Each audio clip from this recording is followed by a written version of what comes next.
महापालिका निवडणुकांच्या तयारीसाठी प्रत्येक पक्ष कामाला लागलाय। 15 जानेवारीला मतदान होणार आहे, 16 जानेवारीला निकाल येईल। या निकालामध्ये मेरिट लिस्टवर येण्यासाठी प्रत्येक पक्ष धडपडतोय।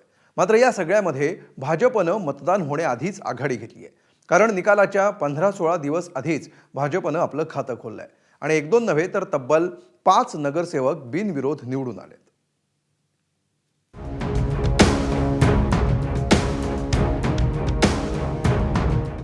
कुणी तिकीट न मिळाल्यामुळे धाय मोकलून रडतंय। ए शांत बस ग बाई। हळूहळू कुणी नेत्यांच्या पायावर लोटांगण घालतंय, तर कुणी पक्ष कार्यालयाची तोडफोड करून राग व्यक्त करतंय।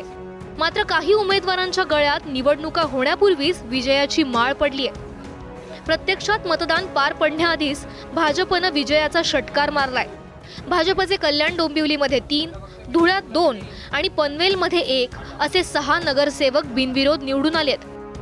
कल्याण डोंबिवली प्रभाग क्रमांक 18 मधून रेखा चौधरी बिनविरोध निवडून आल्यात। कल्याण डोंबिवलीच्या प्रभाग क्रमांक 26 क मधून आसावरी नवरे, कल्याण डोंबिवलीच्याच प्रभाग क्रमांक 26 ब मधून रंजना पेणकर, पनवेलच्या प्रभाग क्रमांक 18 ब मधून नितीन पाटील, धुळ्याच्या प्रभाग क्रमांक 1 मधून उज्ज्वला भोसले, धुळ्याच्याच प्रभाग क्रमांक 6 ब मधून ज्योत्स्ना पाटील या बिनविरोध निवडून आल्या आहेत। तिकडे मालेगावात प्रभाग क्रमांक 6 क मधून इस्लाम पार्टीच्या मुनिरा शेख फकीर मोहम्मद या सुद्धा बिनविरोध निवडून आल्या आहेत। बिनविरोध निवडून आलेल्या उमेदवारांचं भाजप प्रदेशाध्यक्ष रवींद्र चव्हाणांनी अभिनंदन केलंय। नाराजगी व्यक्त न करता सर्व कार्यकर्ते भारतीय जनता पार्टीच्या विचारधारेबरोबर काम करायला सुद्धा लागले। भारतीय जनता पार्टीची खरी कार्यकर्त्यांची असणारी पार्टी असल्याचं डोंबिवली शहरामध्ये सातत्याने जाणवतं। मी त्या सर्व कार्यकर्त्यांचे, सर्व त्या नेत्यांचं सुद्धा खूप खूप धन्यवाद। तर भाजपच्या या यशाचं श्रेय मनसे नेते अविनाश जाधवांनी कुणाला दिलं, तुम्हीच ऐका। कल्याण डोंबिवलीमध्ये पैशाचा प्रचंड पाऊस आहे आणि शेवटच्या क्षणाला उमेदवारी जाहीर झाल्याच्या नंतर अनेक उमेदवारांच्या धावपळी झाल्या, त्यातून ते झालं आहे। पण 2च्या वरती त्यांना एक नगरसेवक निवडून आणायला प्रचंड मेहनत करावी लागेल, हा आमचा तुम्हाला शब्द आहे। कल्याण डोंबिवलीमध्ये पैशाचा प्रचंड पाऊस आहे आणि शेवटच्या क्षणाला उमेदवारी जाहीर झाल्याच्या नंतर अनेक उमेदवारांच्या धावपळी झाल्या, त्यातून ते झालं आहे। पण 2च्या वरती त्यांना एक नगरसेवक निवडून आणायला प्रचंड मेहनत करावी लागेल, हा आमचा तुम्हाला शब्द आहे। तर ही होती लक्की उमेदवारांची कहाणी। मात्र भाजपचे काही उमेदवार कमनशिबी ठरले।